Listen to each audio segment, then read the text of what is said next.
మాకు అంత టైం లేదు అంటున్న ధనుష్ తండ్రి దర్శక నిర్మాత కస్తూరిరాజా.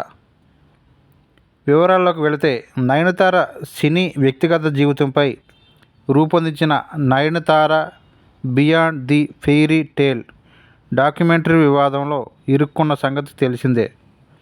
విజయ్ సేతుపతి, నయనతార జంటగా విఘ్నేష్ శివన్ దర్శకత్వంలో ధనుష్ నిర్మించిన తమిళ చిత్రం 'నానుమ్ రౌడీ డాన్ నేను రౌడీనే' లోని 3 సెకన్ల వీడియోను ఈ డాక్యుమెంటరీలో ఉపయోగించారు.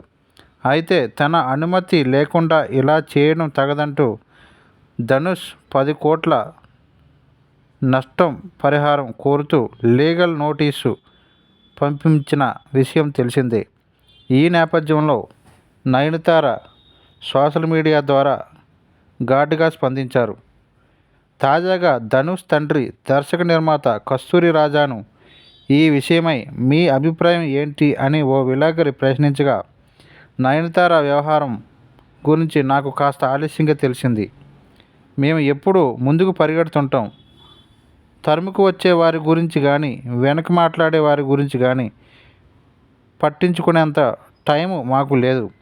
అయితే ధనుష్ అనుమతి కోసం 2 ఏళ్లు ఎదురు చూశానని నయనతార చేసిన ఆరోపణలో వాస్తవం లేదు.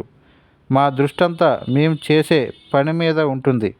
ధనుష్ 'ఇడ్లీ కడై' చిత్రంలో బిజీగా ఉన్నారు అని ఈ సందర్భంలో